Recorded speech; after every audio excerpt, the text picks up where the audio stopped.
Hello friends, नमस्कार. मी भारत बापू Savalwade, Latthe education society Sangli संचलित श्रीमती अक्काताई नानाने जे हायस्कूल दत्तवाड, तालुका शिरोळ, जिल्हा कोल्हापूर या ठिकाणी विज्ञान शिक्षक म्हणून कार्यरत आहे. माझ्या भारत सावळवाडे या यूट्यूब चॅनलमध्ये मी सर्वांचं स्वागत करतो. आणि आज आपण इयत्ता 8वी विज्ञान आणि तंत्रज्ञान general science chapter number 15 sound म्हणजे ध्वनी याचा अभ्यास करणार आहोत. यामधील भाग क्रमांक 1 part 1 propagation of sound and frequency, ध्वनीचं प्रसारण आणि ध्वनीची वारंवारता म्हणजे काय याबद्दल समजून घेणार आहोत. तत्पूर्वी मित्रांनो, मी आपल्याला सांगू इच्छितो की इयत्ता 8वी आणि इयत्ता 9वी यांच्यासाठी ध्वनीचे वेगवेगळे जे प्रयोग आहेत, हे वेगवेगळे प्रयोग, त्या वेगवेगळ्या कृती मी स्वतः प्री रेकॉर्डेड पद्धतीनं तयार करून ठेवलेल्या आहेत. त्या सर्व ॲक्टिव्हिटीज मी या व्हिडिओच्या डिस्क्रिप्शन बॉक्समध्ये खाली ठेवत आहे. त्यामुळं जेव्हा आपण हा व्हिडिओ पाहाल, नंतर पुन्हा ज्यावेळेला आपण पाहाल त्यावेळेला ते डिस्क्रिप्शन बॉक्स जरूर ओपन करून पहा आणि त्याच्यामध्ये जी लिंक आहे ती लिंक टॅप करून तो व्हिडिओ आपण आवर्जून पाहावा अशी माझी सगळ्यांना विनंती आहे. कारण आत्ता सध्या मी इथं फक्त एक प्रेझेंटेशन सादर करतोय, परंतु तो जो व्हिडिओ आहे त्याच्यामध्ये ध्वनी वेगवेगळ्या पद्धतीनं कसा निर्माण करता येतो, त्याचे वेगवेगळे मार्ग कोणते, ध्वनी म्हणजे नेमकं काय, आणि ते प्रात्यक्षिक पद्धतीनं ते सर्व त्या ठिकाणी मी दाखवलेलं आहे. ते आपण जरूर पाहावं अशी माझी इच्छा आहे. इयत्ता 8वी इयत्ता 9वी दोन्हीही इयत्तांसाठी ध्वनीचा अभ्यास आहे. त्यामुळं दोन्हीही इयत्तांना लागू होईल अशा पद्धतीचाच तो व्हिडिओ, त्या कृती मी सर्व करून तिथं ठेवलेली आहे. चला तर मग आत्ता आपण पुढे जाऊया, प्रेझेंटेशन पाहू. मित्रांनो, चॅप्टर नंबर 15 साऊंड म्हणजेच ध्वनी. इथं एक छोटासा प्रश्न आपल्याला विचारलेला आहे. Can you recall? आपल्याला आठवतंय का पहा. How sound is produced? ध्वनी किंवा आवाज कसा निर्माण होतो? साधी गोष्ट आहे. आपण टाळी वाजवली किंवा दोन वस्तू एकमेकांच्यावर आदळल्या तर तिथून साऊंड किंवा ध्वनी किंवा ध्वनी लहरी यांची निर्मिती होते, हे आपल्याला आता लक्षात आलंच असेल. आपण अनेक वेळेला बेंचवर काहीतरी आपटतो किंवा पाय जरी जमिनीवर ठेवला तरी आवाज होतो, हात जमिनीवर ठेवला तरी आवाज होतो, हातानं काहीतरी वस्तूंवर आपण वेगवेगळे जर बीट्स निर्माण केले तरीही आवाज निर्माण होतो. हे सर्वांना माहिती आहेच. तर थोडक्यात एखाद्या वस्तूच्या पृष्ठभागाची थरथरण्याची प्रक्रिया झाली, त्याची कंपनं जर निर्माण झाली, म्हणजे ऑसिलेशन्स जर निर्माण झाले, तर त्याच्यामधून ध्वनी लहरींची निर्मिती होते, हे आपल्याला माहिती आहे. आता ते नेमकं कसं, ते शास्त्रशुद्ध पद्धत कोणती वगैरे, हे सगळं आपण आता पुढे पाहूया. We have learned that sound can be generated from a vibrating object. एखाद्या थरथरणाऱ्या वस्तूच्या पृष्ठभागावरून साऊंड किंवा ध्वनी निर्माण होतो, हे आपण यापूर्वीच माहिती झालेलं आहे आपल्याला. आणि ते मी मगाशी जे सांगितलं त्या पद्धतीनं याच्या डिस्क्रिप्शन बॉक्समध्ये जो व्हिडिओचं लिंक मी ठेवणार आहे तिथं सुद्धा आपल्याला हे पाहायला मिळेलच. With an example of A tuning fork, we will now learn about how a sound is produced due to such vibrations. एक ट्युनिंग फोर्क म्हणजे ज्याला आपण नादकाटा म्हणूया, या नादकाट्याच्या सहाय्यानं आपण ध्वनी लहरी कसे निर्माण होतात ते पाहूया. A photograph of this tuning fork is shown here. नादकाट्याची आकृती या ठिकाणी दाखवलेली आहे, त्याचं चित्र दाखवलेलं आहे, छायाचित्र दाखवलेलं आहे. A tuning fork is made of 2 prongs and a stem. एक त्याला आधार असतो आणि दुसरे त्याचे प्रॉंग्स असतात, म्हणजे 2 चिमट्याचे 2 आर्म्स असतात. Okay. Keeping the stem steady, if the prongs are struck they start vibrating. एका रबरी पॅडवर जर हे प्रॉंग आदळले आणि जर त्याची स्टेम फिक्स्ड ठेवला तर ते प्रॉंग्स जे आहेत, चिमट्याचे जे 2 टोकं आहेत, ही टोकं थरथरायला लागतात आणि तशी त्यांची थरथरण्याची प्रक्रिया पूर्ण झाली तर त्याच्यापासून आवाजाची निर्मिती, ध्वनिलहरींची निर्मिती होत असते.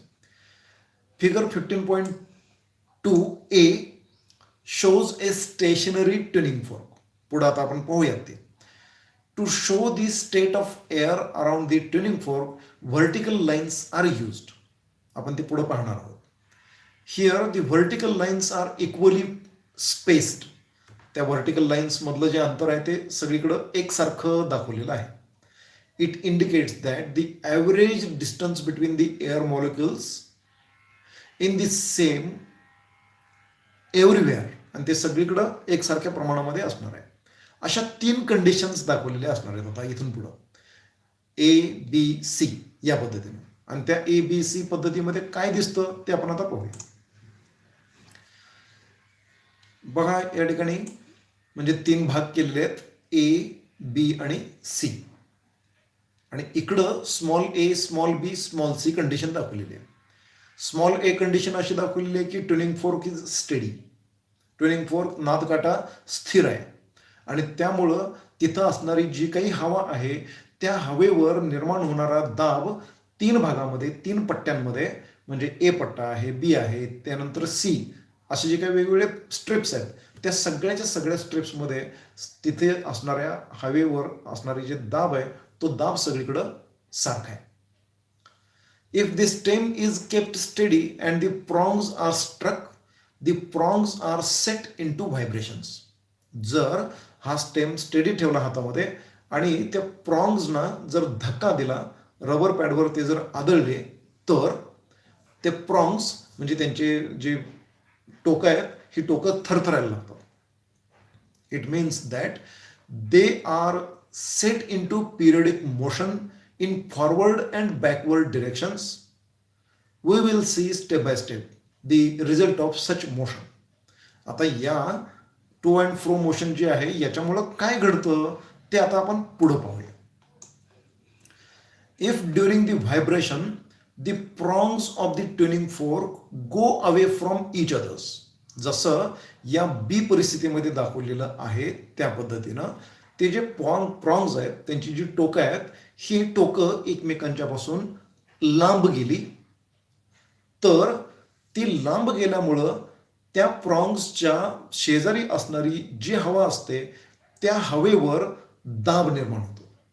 इथं असलेल्या हवेवर दाब निर्माण होतो आणि तो दाब निर्माण झाल्यामुळं म्हणजे तिथं संपीडन निर्माण होतं आणि म्हणूनच तिथल्या हवेला दाबयुक्त हवा अशी आपण म्हणूया, संपीडित हवा असं आपण म्हणूया.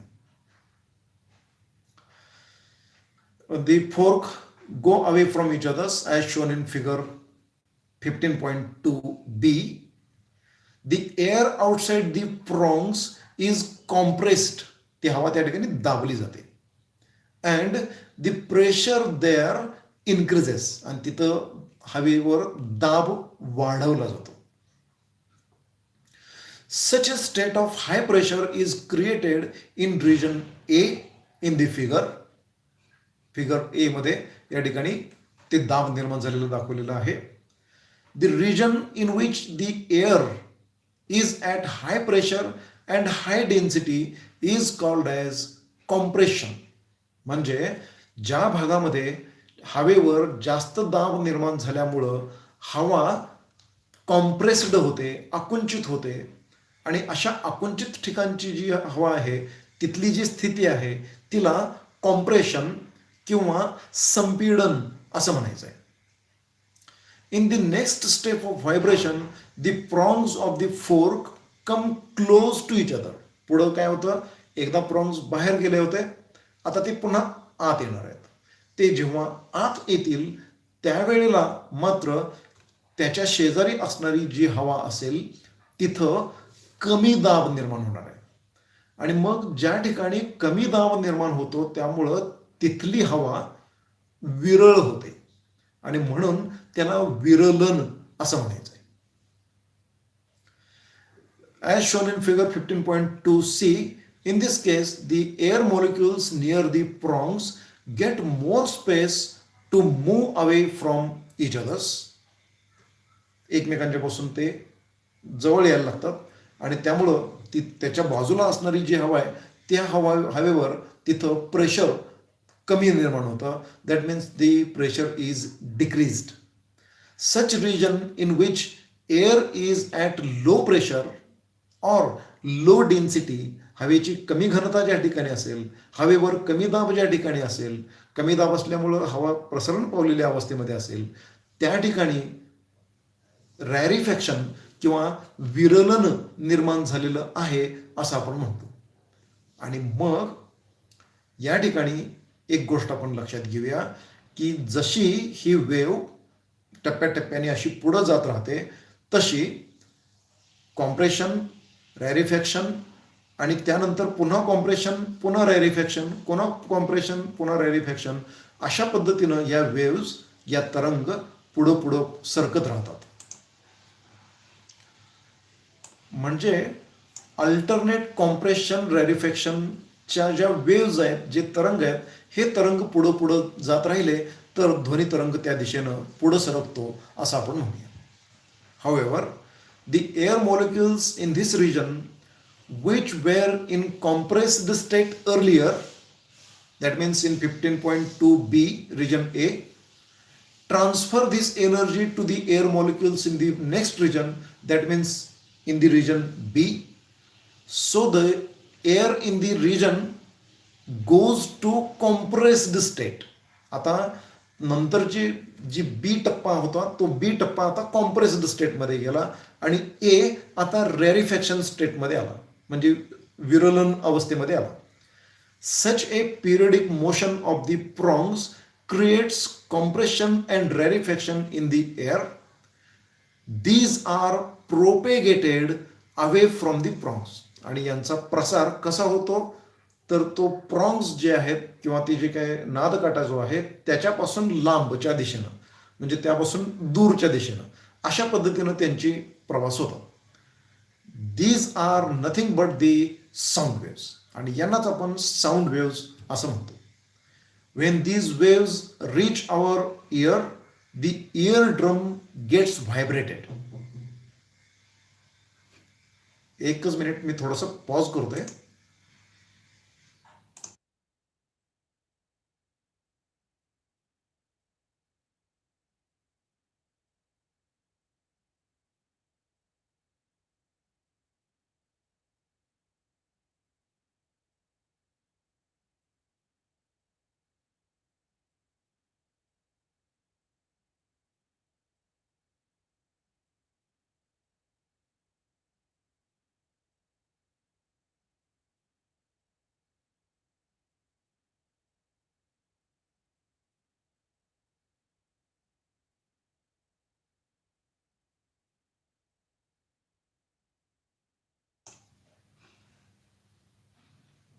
ओके, आपण कंटिन्यू करूया. आता अशा पद्धतीनं पहिल्यांदा ए मध्ये जिथं कॉम्प्रेशन होतं तिथं आता रॅरिफॅक्शन तयार झालं आणि बी या पार्टमध्ये आता कॉम्प्रेशन आलेलं आहे, म्हणजे संपीडन तयार झालेलं आहे. तीच संपीडनाची वेव्ह परत पुढं पास होणार, सी मध्ये जाणार. त्यावेळेला बी मध्ये विरलन निर्माण होईल आणि पुन्हा ए मध्ये कॉम्प्रेशन तयार होईल, अशी परिस्थिती निर्माण होत जाणार. Okay, these are nothing but the sound waves. Okay, and when they will reach up to the eardrums, the eardrum will start to vibrate, and when it starts to vibrate, now the specific signals, that means in the form of the nerve impulses, these are transferred to the brain or communicated to the brain, and then we will have the sense of hearing of the sound. आणि त्यावेळेला आपल्याला तो आवाज समजणार आहे की नेमका कशा प्रकारचा आवाज आहे किंवा कशा प्रकारचे प्रेशर त्या ठिकाणी निर्माण झालेले आहेत. यूज युअर ब्रेन पॉवर म्हणून यामध्ये जे प्रश्न सांगितलेला आहे तो आपण थोडंसं पाहूया. If sound waves are generated in air, what moves away from this sounds. जर साऊंड वेव्स हवेमध्ये निर्माण होत असतील तर तो मूळ स्रोतापासून इतर ठिकाणी ते कशा पद्धतीने जात असतील. Is it the air itself or the state of compression and rarefaction created in the air. हा, म्हणजे फक्त हवा नाही तर त्या हवेमध्ये कॉम्प्रेशन आणि रॅरिफॅक्शन जे तयार होत असतील त्यांचा त्या ठिकाणी वापर होतो. आणि ते कॉम्प्रेशन आणि रॅरिफॅक्शन जे आहेत त्यांच्यामुळं एअर ड्रमवर प्रेशर निर्माण होतो. तर प्रेशरमधील फरक म्हणजेच sound wave.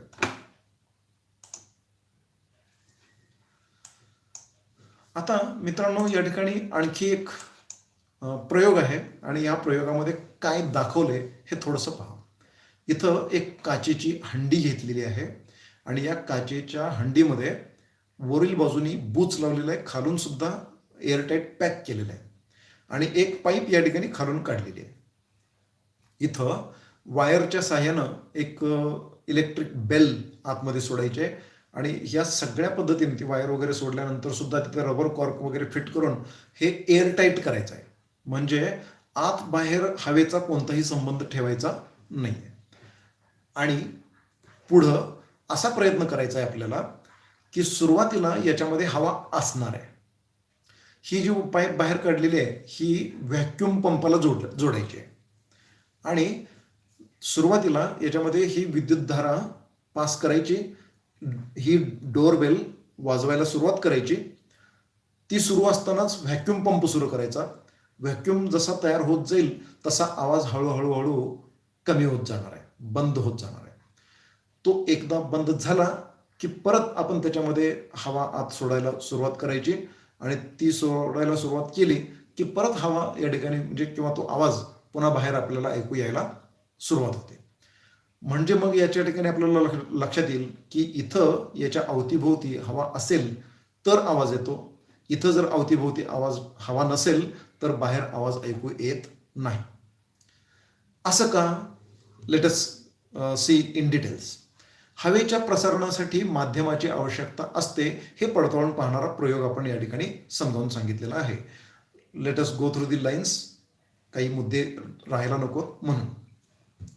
We have learned in the 6th standard that sound travels through some material medium like solid, liquid or gas and reaches up to us. But what if such medium does not exist between the source of sound and our ear? ज्या ठिकाणी आवाज तयार होतो आहे तिथून आपला कान याच्या दरम्यान जर माध्यम नसेल, माध्यम गायब झालं तर काय होईल? Sound propagation and sound generation needs medium like air. ध्वनी लहरी निर्माण होण्यासाठी आणि ते निर्माण झालेले आपल्या कानापर्यंत येण्यासाठी आपल्याला माध्यमाची आवश्यकता आहे आणि ते माध्यम आपल्यासाठी हवा हे माध्यम आहे. A simple experiment can prove this. एक छोटासा प्रयोग आहे, साधासा प्रयोग आहे. तो प्रयोग याची सिद्धता आपल्याला देऊ शकतो. The experimental arrangement is shown in figure 15.3. In this experiment, a vacuum-tight bell jar is placed on a smooth horizontal surface. The bell jar is connected to a vacuum pump via a tube. Vacuum pump ला जोडलेला एका tube मधून. We can remove air inside the bell jar using the vacuum pump. त्या bell जार मधील हवा vacuum पंपच्या साह्यानं आपण बाहेर काढून घेऊ शकतो. Which is connected to power supply through the lead of the bell jar. आणि इथून पॉवर सप्लायला ती वायर्स कनेक्ट करायचे.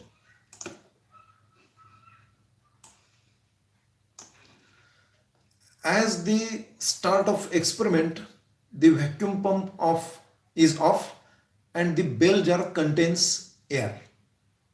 तर मग सुरुवातीला त्या ठिकाणी हवा असते आणि बेल जार मध्ये हवा आहे. Okay. If the key to electric bell is now switched on, the bell will start ringing and the ringing can be heard from the outside of the bell jar. आणि त्यामुळं तो आवाज तिथून बाहेर यायला सुरुवात होते. Now if the vacuum pump is switched on, it starts removing the air from the bell jar. As the quantity of air inside the bell jar decreases, the level of ringing sound heard outside also decreases. जशी हवेची तिथली concentration कमी होत जाईल, हवा विरल होत जाईल, तशी तिथं आवाज निर्माण होणारा जो आहे तो सुद्धा बाहेर येण्याचं प्रमाण कमी होत जाईल. If the pump is operated for sufficiently long period, the quantity of air like inside the bell jar will be low. आणि त्यामुळे तिथली हवा सुद्धा बरीचशी कमी होत जाईल. This experiment demonstrates that sound generation and propagation needs a medium. आणि याच्यातनं आपल्याला असं लक्षात येतं की साऊंड प्रोपेगेशनसाठी आपल्याला या ठिकाणी हवा या माध्यमाची आवश्यकता आहे. तो नसेल तर आवाज कमी होत जाणार आहे. If the air inside the bell jar is totally removed, म्हणजे फुल व्हॅक्यूम जर तयार झाला, will we be able to hear the sound of the ringing bell. जर आपल्याला पूर्ण व्हॅक्यूम तयार झाला तर आवाज ऐकू येईल का, असं म्हटलंय. नाही. व्हाय?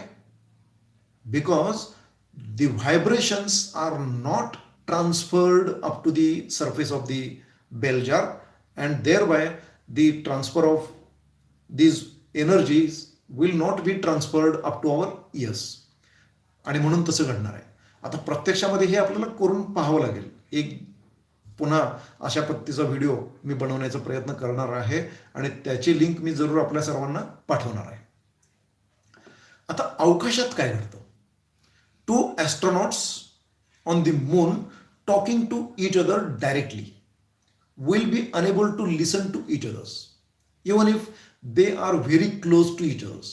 म्हणजे चंद्रावर दोन व्यक्ती उभे राहिलेले आहेत, ॲस्ट्रॉनॉट्स उभे राहिलेले आहेत आणि ते एकमेकांशी तिथून डायरेक्ट बोलायचा प्रयत्न करत आहेत. तर अशा पद्धतीनं ते एकमेकांशी संवाद साधू शकणार नाहीत, ते बोलू शकणार नाहीत. The moon does not have atmosphere. चंद्रावर वातावरणाचं अस्तित्व नाही, हवा नाही. Since there is no medium which is necessary for the generation and propagation of sound. तर तिथं ध्वनिलहरी निर्माण करण्यासाठी माध्यम नाही आहे आणि त्यांचा प्रसार करण्यासाठी सुद्धा माध्यम नाही आहे, आणि त्यामुळं ते एकमेकांचं बोलणं ऐकू शकणार नाहीत. Okay. Therefore, the astronauts use some technology like the one used in our cell phones to communicate with each others. तर सेलफोन सारखं काही डिव्हाइस त्या ठिकाणी त्यांच्या त्या वायझरमध्ये आतमध्ये बसवावं लागेल, आणि तसं असेल तरच ते परस्परांशी कम्युनिकेट करू शकतील किंवा एकमेकांशी बोलू शकतील. The waves used in cell phone do not need any medium for propagation. तर इथं सेलफोनमधून जे काही वेव्स तयार होतील तर ते थेट कानामध्ये सोडले जाणार आहेत, आणि त्यामुळे तिथं तसा आवाज आपण ऐकू शकतो, परंतु तिथं डायरेक्ट एकमेकांशी ते बोलू शकणार नाहीत.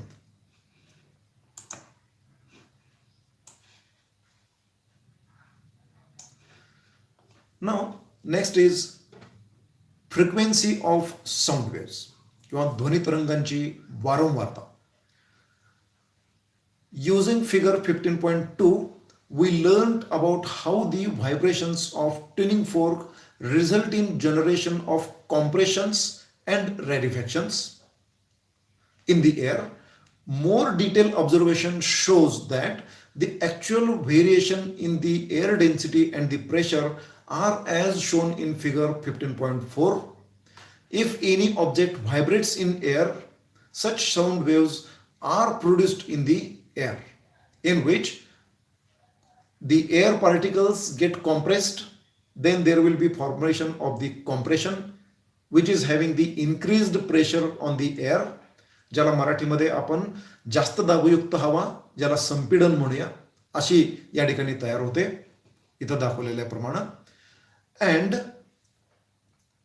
The another part where the air particles have less pressure, म्हणजे असा कमी असलेला भाग की ज्या ठिकाणी दाब कमी असेल हवेवर, तर जिथं हवेवर कमी दाब असेल तिथले हवेचे कण एकमेकांच्या पासून लांब अंतरावर असतील, तिथं विरलन असणार आहे, म्हणजे रॅरिफॅक्शन असणार आहे.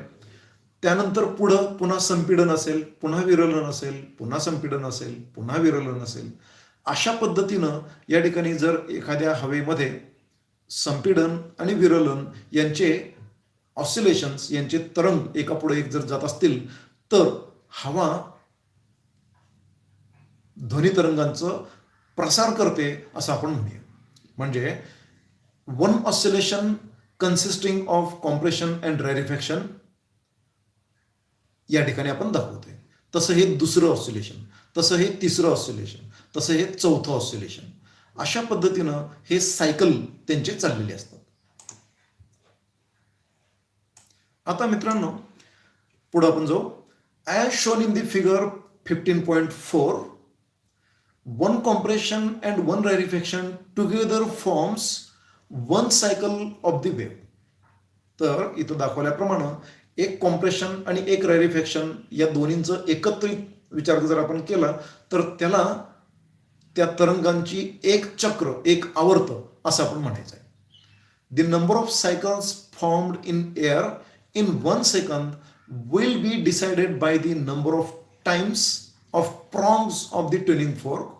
तो ट्युनिंग फोर्क किती वेळेला पुढं मागं व्हायब्रेट होतो ते म्हणजे एका सेकंदामध्ये तिथं झालेले ऑसिलेशन्स, म्हणजे त्याचे थरथरण्याची प्रक्रिया. और any other vibrating body vibrates back and fourth किंवा फोर्थ असं. तर पुढं मागं त्यांचे किती वेळेला हालचाली होतात त्यांना आपण फ्रिक्वेन्सी असं म्हणणार आहोत. That is the number of vibrations of the tuning fork in 1 second. म्हणजे एका सेकंदामध्ये ट्युनिंग फोर्कच्या झालेल्या व्हायब्रेशन्स, त्याच्या हालचाली. Number of such cycles that are produced in the air or in other medium per second is called as frequency of the sound wave. मग अशा पद्धतीनं एका सेकंदामध्ये एखाद्या साऊंड वेव्हच्या बाबतीमध्ये किती ऑसिलेशन्स होतात, किती सायकल्स ऑसिलेशन्सच्या येतात, त्या म्हणजे त्या आवाजाची फ्रिक्वेन्सी किंवा वारंवारता. The frequency is measured in unit hertz. Hertz या एककामध्ये ती ध्वनिलहरींची वारंवारता मोजली जात असते. If one cycle is completed in 1 second, the frequency is said to be 1 hertz. जर संपीडन आणि विरलनाची एक आवर्ती किंवा एक चक्र एका सेकंदामध्ये पूर्ण झाली तर तिला 1 हर्ट्ज वारंवारता असं म्हणायचं आहे. For example, the tuning fork in figure 15.1 shows the frequency to be 512 hertz. 512 hertz frequency अशी त्या ट्युनिंग फोर्कवर दाखवली गेलेली आहे. ते आता जरूर आपण पुन्हा एकदा बॅक जाऊन पाहावं लागेल. It means that the fork vibrates 512 times per second. एका सेकंदामध्ये 112 वेळेला तो ट्युनिंग फोर्क थरथरतो असं त्याचा अर्थ आहे. These vibrations will set 512 cycles of compression and rarefaction in the air per second. Thus, the sound generated by the fork will have a frequency of 512 hertz. आणि त्यामुळं तिथून बाहेर पडणारा जो आवाज आहे तो आवाज किंवा त्याची फ्रिक्वेन्सी सुद्धा 512 हर्ट्ज इतकी असणार आहे. The frequency of the tuning fork is decided by the dimensions of the prongs. तर त्या प्रॉंग्सची डायमेन्शन्स म्हणजे त्याची लांबी, त्याची जाडी या सर्व गोष्टींच्यावर ठरवली जात असते किंवा ठरत असते. And the material used for making the fork. आणि त्याचबरोबर ते फोर्क कोणत्या मटेरियलपासून बनवलेलं असतं याच्यावर सुद्धा ती फ्रिक्वेन्सी अवलंबून राहत असते. मित्रांनो, मराठी माध्यमातील विद्यार्थ्यांच्यासाठी मुद्दामच या ठिकाणी मी थोडंसं खाली लिहून दाखवलेलं आहे. ध्वनी तरंगांची वारंवारता हर्ट्झ या एककामध्ये मोजतात. ते HZ या चिन्हानं दाखवतात. 1 हर्ट्झ म्हणजे 1 HZ बरोबर 1 ऑसिलेशन छेद 1 सेकंद, म्हणजे एका सेकंदामध्ये 1 आंदोलन जर झालं तर त्याला 1 हर्ट्झ अशी फ्रिक्वेन्सी संबोधली जाते. म्हणजे थोडक्यात समजा माझ्या हातामध्ये मी एक वस्तू घेतलेली आहे आणि या वस्तूचे मी काही ऑसिलेशन्स दाखवण्याचा प्रयत्न करतोय. तर इथं ही एक वस्तू आहे, तर या वस्तूला जर ऑसिलेशन्स दिले, तर काही एनर्जी दिली, ती ही पुढं मागं त्याची हालचाल होते. ही हालचाल होत असताना ती हालचाल होण्यासाठी 1 सेकंद कालावधी लागला तर 1 हर्ट्झ अशी त्याची फ्रिक्वेन्सी असेल. एका सेकंदामध्ये 2दा ऑसिलेशन झाले तर 2 हर्ट्झ, एका सेकंदामध्ये 3दा ऑसिलेशन झाले तर 3 हर्ट्झ. अशा पद्धतीनं किती वेळेला एखादी वस्तू ऑसिलेट होते, किती वेळेला ती थरथरते, तितके हर्ट्झ त्याची फ्रिक्वेन्सी असं आपण त्याला संबोधतो. अशा पद्धतीनं हर्ट्झ ही संकल्पना किंवा ध्वनी लहरींची वारंवारता ही संकल्पना आपल्याला नक्की लक्षात आली असावी अशी मी अपेक्षा व्यक्त करतो. आणि हे अधिक डिटेल्स पाहायचे असतील तर आपल्याला मी खाली जी व्हिडिओची लिंक टाकत आहे ती लिंक आपण जरूर पहा. त्यामध्ये या सर्व संकल्पना अगदी क्लिअर होतील अशा मी ठेवलेल्या आहेतच. मित्रांनो, आणखी थोडंसं आपण पुढे जाऊ. Take 6 to 7 glass cups, arrange them in a line and fill them with water with gradually increasing water level from one end to other. Take a pencil and strike the cups subsequently. The sound generated by each cup will be different. Why it is so? असं का घडणार आहे? Okay. आणि त्याचबरोबर जलतरंग या संकल्पनेबद्दल आपण इंटरनेटवरून जरूर सर्च करा आणि तशा प्रकारचे व्हिडिओज आपण जरूर पहा.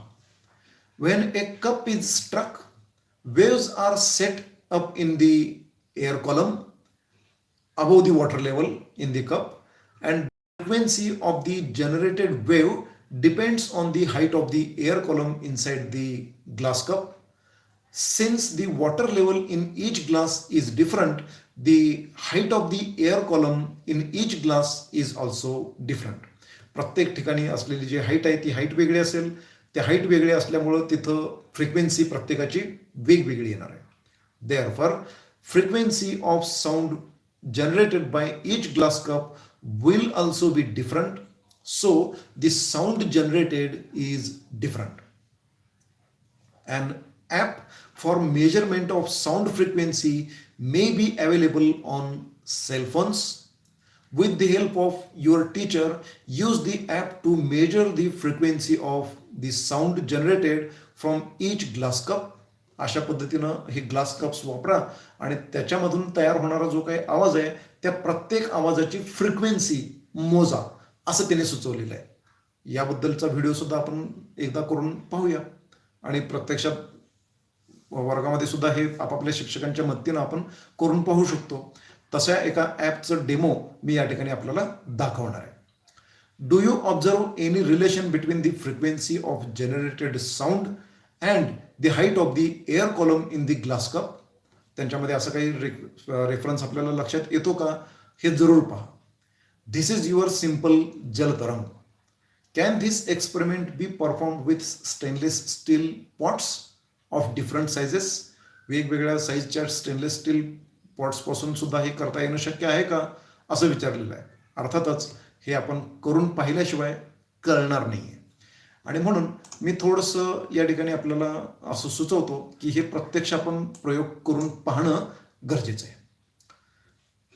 मी ते ॲप जे आहे त्या ॲपकडं आता जाणारच आहे, परंतु हे पेज आधी पूर्ण करूया आणि मग आपण ते ॲपचा डेमो मी तुम्हाला दाखवते. Sound and music. After the above activity, it is clear that if the frequency of sound wave is changed, different sound is produced. Frequency बदलली की साऊंड बदलतं. Sound waves of different frequencies produce different sound notes. In the field of music, various musical instruments are used for creation of sound notes. वेगवेगळ्या musical इन्स्ट्रुमेंट्समध्ये, संगीत वाद्यांच्या मध्ये वेगवेगळ्या प्रकारचे sound note निर्माण करायचे असतात आणि ते साऊंड नोट निर्माण करत असताना त्यांची फ्रिक्वेन्सी, त्यांची वारंवारता बदलावी लागत असते. त्याच्यामध्ये काय काय असू शकतं, कोणकोणती साधनं असू शकतात ते आपण थोडंसं बघा. Sitar, violin, guitar, which use strings for production of sound. Instruments like flute म्हणजे बासरी, शहनाई याच्यामध्ये एअर ब्लो पद्धतीनं म्हणजे हवा फुंकून आपल्याला साऊंड वेव्स तयार करायचे आहेत. तिथं सुद्धा वेगवेगळ्या प्रकारचे नोट्स निर्माण केले जात असतात.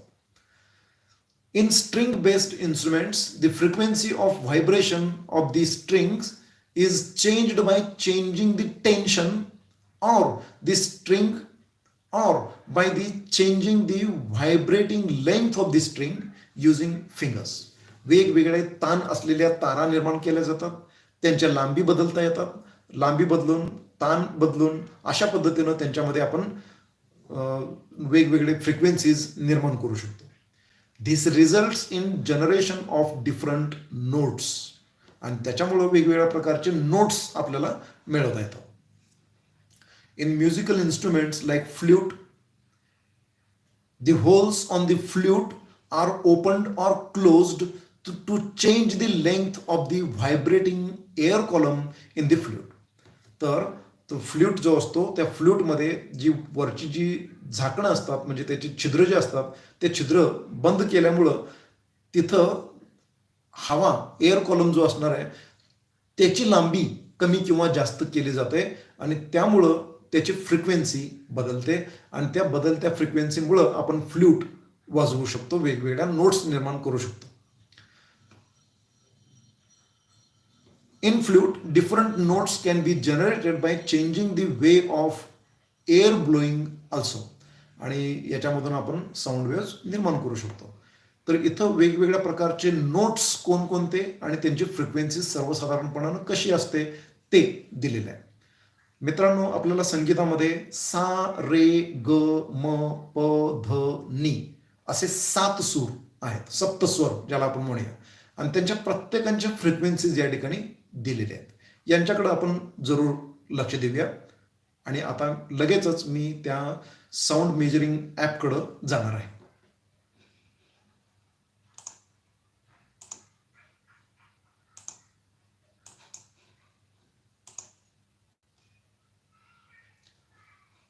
मित्रांनो, आता आपला तो जो काही ॲप आहे त्या ॲपकडं मी येतोय आणि या ॲपमध्ये इथं म्हणून जो ॲप आहे ते ॲप मी ओपन करतोय.